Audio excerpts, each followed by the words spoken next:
Luther Burbank. Luther Burbank, March 7, 1849, April 11, 1926, was an American botanist, horticulturist, and pioneer in agricultural science. He developed more than 800 strains and varieties of plants over his 55-year career. Burbank's varied creations included fruits, flowers, grains, grasses, and vegetables. He developed but did not create a spineless cactus useful for cattle feed and the plumcot. Burbank's most successful strains and varieties included the Shasta daisy, the fire poppy, note possible confusion with the California wildflower, Papaver californicum, which is also called a fire poppy, the July Elberta peach, the Santa Rosa plum, the flaming gold nectarine, the Wickson plum named after the agronomist Edward J. Wickson, the freestone peach, and the white blackberry. A natural genetic variant of the Burbank potato with russet-colored skin later became known as the Russet Burbank potato. This large, brown-skinned, white-fleshed potato has become the world's predominant potato in food processing. The Russet Burbank potato was in fact invented to help with the devastating situation in Ireland following the Great Famine. This particular potato variety was created by Burbank to help revive the country's leading crop as it is slightly late blight resistant.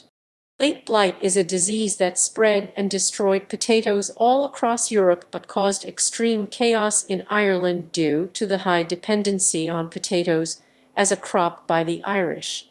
Life and work. Born in Lancaster, Massachusetts, Burbank grew up on a farm and received only a high school education in Lancaster County Academy.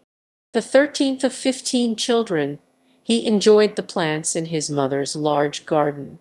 His father died when he was 18 years old, and Burbank used his inheritance to buy a 17-acre 69,002 plot of land near Lunenburg Center.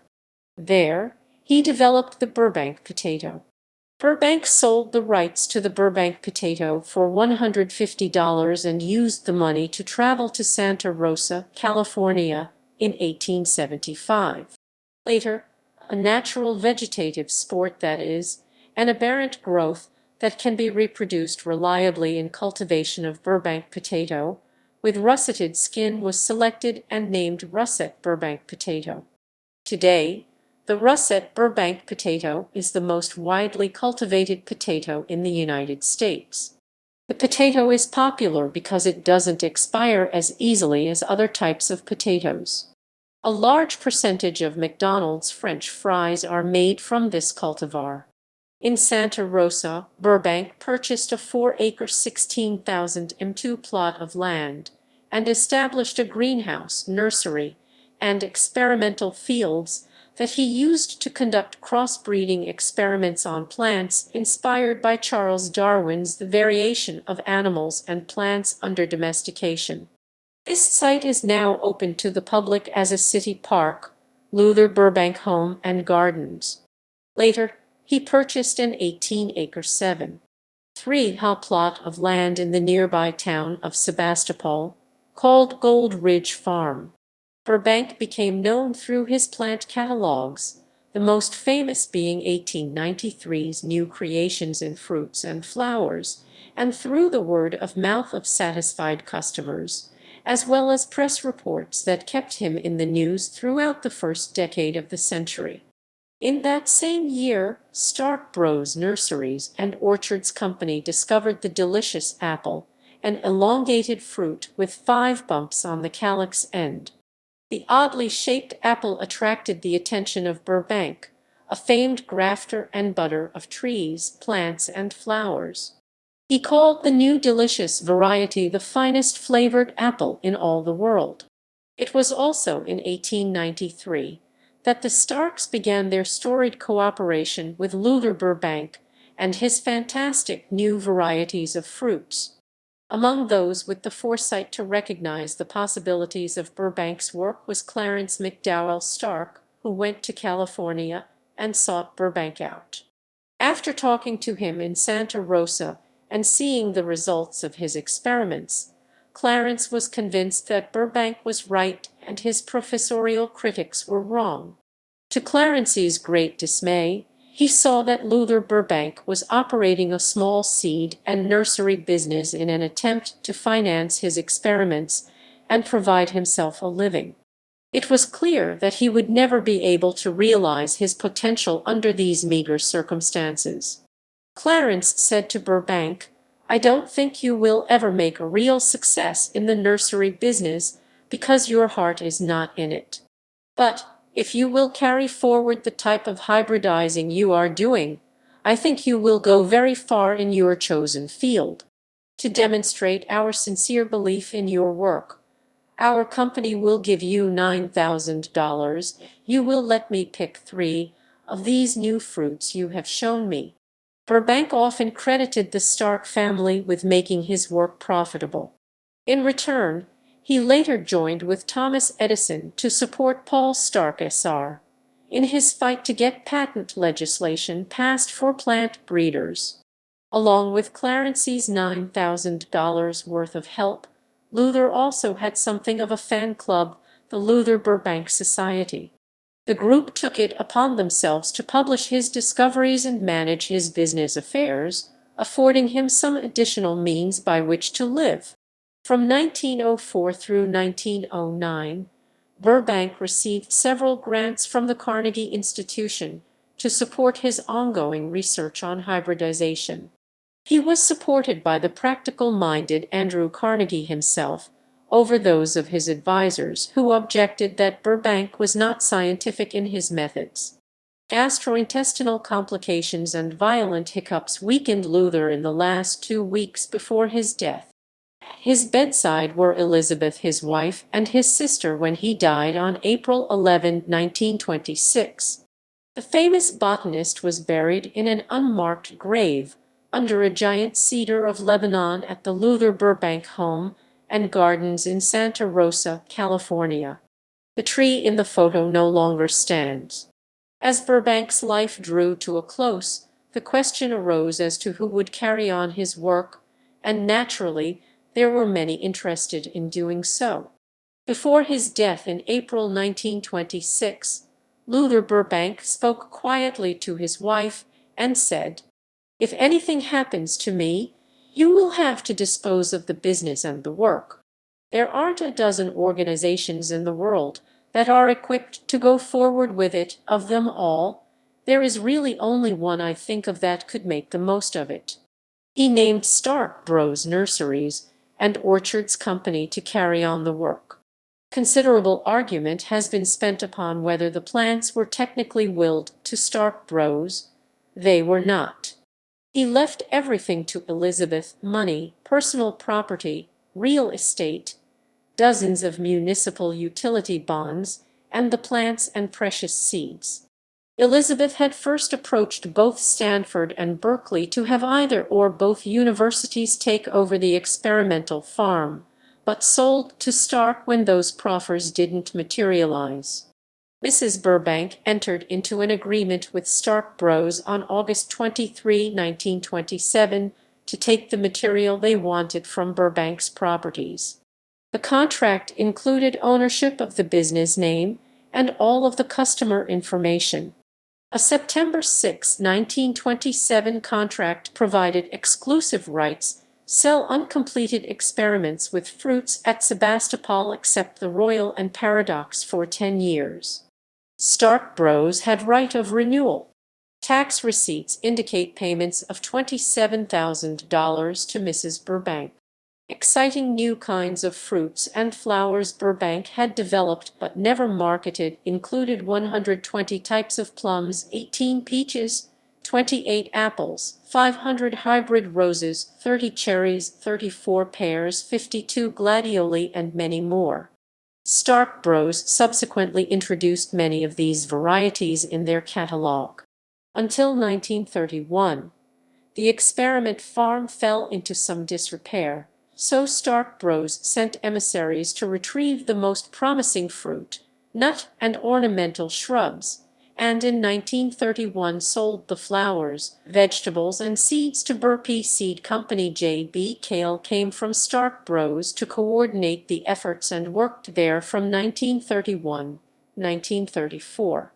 Over the following years, Elizabeth worked with the Stark brothers to patent 16 Burbank fruits and flowers.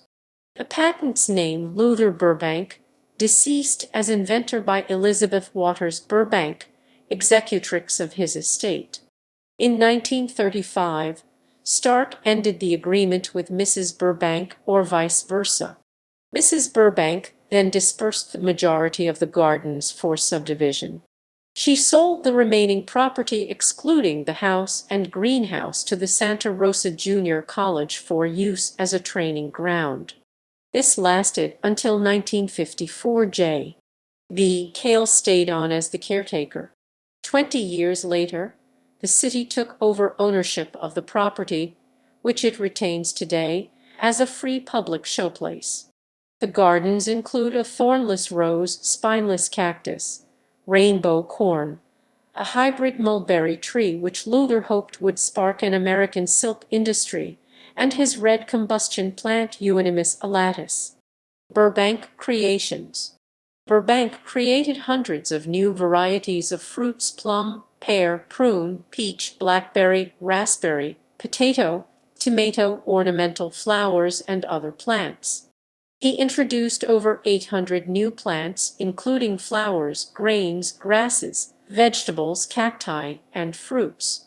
Fruits, grains, grasses, forage 9 types, vegetables 26 types, ornamentals 91 types. Burbank was criticized by scientists of his day because he did not keep the kind of careful records that are the norm in scientific research, and because he was mainly interested in getting results rather than in basic research. Purdue University professor Jules Janik, writing in the 2004 World Book Encyclopedia, says Burbank cannot be considered a scientist in the academic sense. Although Burbank may not have been a scientist by modern standards, his lack of record-keeping reflects the era in which he lived. His innovations were revolutionary, and in a time when there was no way to legally protect one's inventions, Burbank may have been cautious with the successes he decided to document. Additionally, his records may not have been coherent, to the chagrin of modern scholars, as he felt his time was better valued in the garden, not writing each trial and error down in his record book. In 1893, Burbank published a descriptive catalogue of some of his best varieties, titled New Creations in Fruits and Flowers. In 1907, Burbank published an essay on childrearing called The Training of the Human Plant. In it, he advocated improved treatment of children. During his career, Burbank wrote and co-wrote several books on his methods and results, including his 8-volume How Plants Are Trained to Work for Man 1921, Harvest of the Years with Wilbur Hall 1927, Partner of Nature 1939, and the 12-volume Luther Burbank, His Methods and Discoveries, and Their Practical Application. Methodology. Burbank experimented with a variety of techniques such as grafting, hybridization, and cross-breeding. Intraspecific breeding. Intraspecific hybridization within a plant species was demonstrated by Charles Darwin and Gregor Mendel, and was further developed by geneticists and plant breeders. In 1908, George Harrison Shull described heteroses, also known as hybrid vigor. Heteroses describes the tendency of the progeny of a specific cross to outperform both parents. The detection of the usefulness of heteroses for plant breeding has led to the development of inbred lines that reveal a heterotic yield advantage when they are crossed. Maize was the first species where heteroses was widely used to produce hybrids. By the 1920s, statistical methods were developed to analyze gene action and distinguish heritable variation from variation caused by environment. In 1933, another important breeding technique, cytoplasmic male sterility CMS, developed in maize, was described by Marcus Morton Rhodes. CMS is a maternally inherited trait that makes the plant produce sterile pollen. This enables the production of hybrids without the need for labor-intensive detasseling. These early breeding techniques resulted in large yield increase in the United States in the early 20th century. Similar yield increases were not produced elsewhere until after World War II. The Green Revolution increased crop production in the developing world in the 1960s. Eugenics. Along with breeding plants, Burbank believed human beings should be selectively bred, as he was a member of a national eugenicist group which promoted anti-miscegenation laws, involuntary sterilization, segregation, and other racially motivated discrimination. In Burbank's book, The Training of the Human Plant, he wrote, "I have constantly been impressed with the similarity between the organization and development of plant and human life. I have come to find in the crossing of species and in selection, wisely directed, a great and powerful instrument for the transformation of the vegetable kingdom along lines that lead constantly upward. The crossing of species is to me paramount. Upon it, wisely directed and accompanied by a rigid selection of the best and as rigid an exclusion of the poorest, rests the hope of all progress. The mere crossing of species, unaccompanied by selection, wise supervision, intelligent care, and the utmost patience, is not likely to result in marked good, and may result in vast harm." Classical plant breeding. Classical plant breeding uses deliberate interbreeding, crossing of closely or distantly related individuals produce new crop varieties or lines with desirable properties. Plants are crossbred to introduce traits/genes from one variety or line into a new genetic background. For example, a mildew-resistant pea may be crossed with a high-yielding but susceptible pea, the goal of the cross being to introduce mildew resistance without losing the high-yield characteristics. Progeny from the cross would then be crossed with the high-yielding parent to ensure that the progeny were most like the high-yielding parent. Backcrossing. The progeny from that cross would then be tested for yield, and mildew resistance and high-yielding resistant plants would be further developed. Plants may also be crossed with themselves to produce inbred varieties for breeding. Classical breeding relies largely on homologous recombination between chromosomes to generate genetic diversity. The classical plant breeder may also make use of a number of in vitro techniques such as protoplast fusion, embryo rescue, or mutagenesis, see below, to generate diversity and produce hybrid plants that would not exist in nature. Traits that breeders have tried to incorporate into crop plants in the last 100 years include increased quality and yield of the crop, increased tolerance of environmental pressures, salinity, extreme temperature, drought, resistance to viruses, fungi, and bacteria, increased tolerance to insect pests, increased tolerance of herbicides. Mass selection. Burbank cross-pollinated the flowers of plants by hand and planted all the resulting seeds.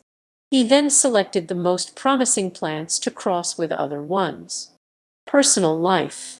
Burbank was praised and admired not only for his gardening skills but for his modesty. He was very interested in education and gave money to the local schools. He married twice, to Helen Coleman in 1890, which ended in divorce in 1896, and to Elizabeth Waters in 1916. He had no children. His heart was fathomlessly deep, long acquainted with humility, patience, sacrifice. His little home amid the roses was austerely simple. He knew the worthlessness of luxury, the joy of few possessions. The modesty with which he wore his scientific fame repeatedly reminded me of the trees that bend low with the burden of ripening fruits. It is the barren tree that lifts its head high in an empty boast. Yogananda, 1952, p. 416. In a speech given to the First Congregational Church of San Francisco in 1926, Burbank said, "I love humanity, which has been a constant delight to me during all my 77 years of life, and I love flowers, trees, animals, and all the works of nature as they pass before us in time and space. What a joy life is when you have made a close working partnership with nature, helping her to produce for the benefit of mankind new forms, colors, and perfumes in flowers which were never known before, fruits in form, size, and flavor never before seen on this globe, and grains of enormously increased productiveness, whose fat kernels are filled with more and better nourishment, a veritable storehouse of perfect food, new food for all the world's untold millions for all time to come." Luther Burbank was highly revered throughout the United States of America.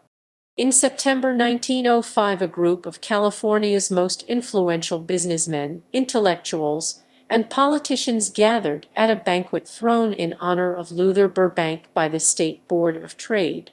Many people spoke about Burbank, such as Senator Perkins, who stated that Burbank could teach the government valuable lessons, and he stated that he is doing more to instruct, interest, and make popular the work in the garden than any man of his generation. At the same convention, Albert G. Burnett, a judge of the Superior Court for Sonoma County, stated that Burbank had improved the community incredibly, making it a place that people came to sit at the feet of this great apostle and prophet of beauty and happiness, and catch some measure of his matchless inspiration. He also stated that Burbank's deeds were always done to bring more of the sunshine of comfort and happiness into the cottages of the poor, as well as the palaces of the rich.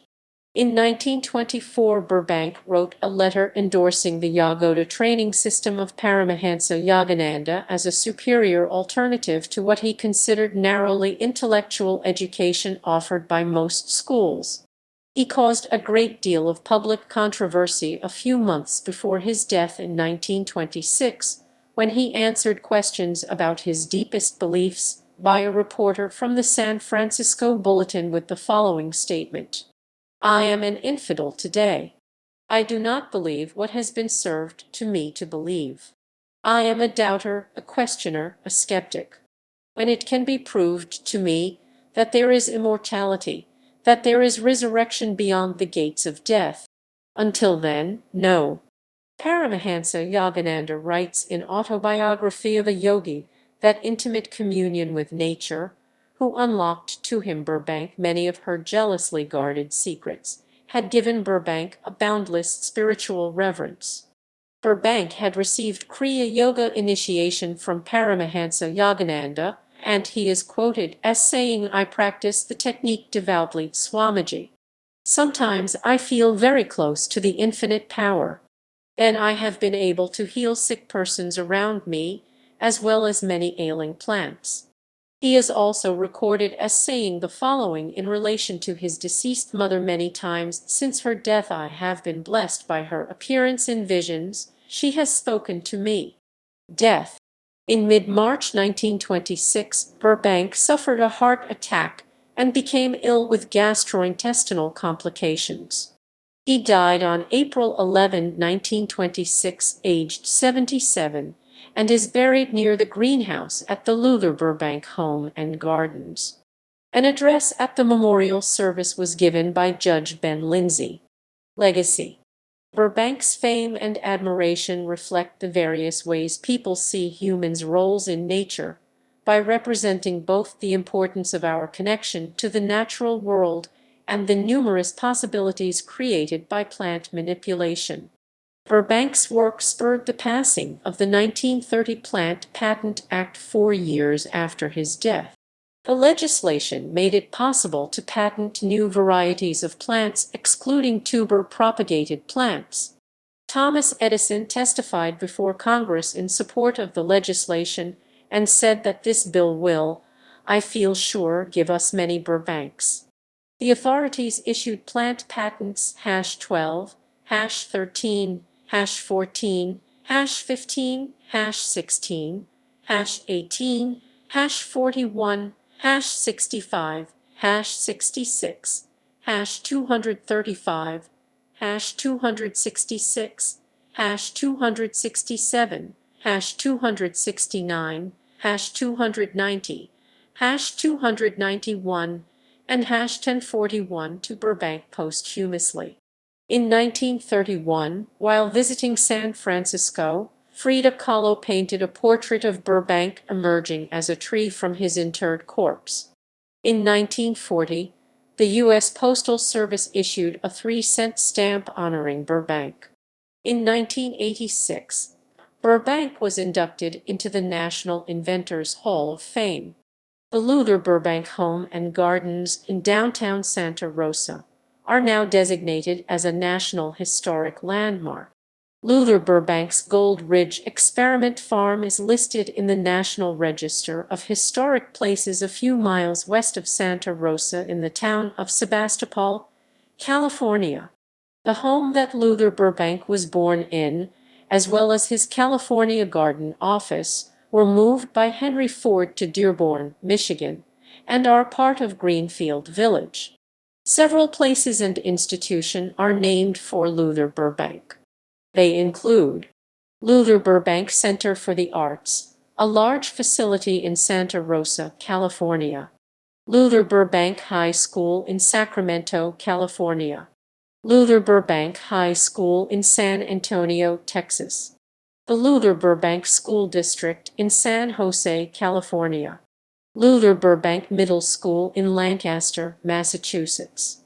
Luther Burbank Middle School in the Los Angeles neighborhood of Highland Park, California, coincidentally a few miles from Burbank, California, named for Dr. David Burbank, a 19th-century real estate developer. Luther Burbank Elementary School in Milwaukee, Wisconsin. Luther Burbank Elementary School in Santa Rosa, California. Luther Burbank Elementary School in Burbank, Illinois. Luther Burbank Elementary School in Long Beach, California. Luther Burbank Elementary School in Merced, California. Burbank Elementary School in Modesto, California. Luther Burbank Park in Mercer Island, Washington. Burbank Elementary School in Artesia, California.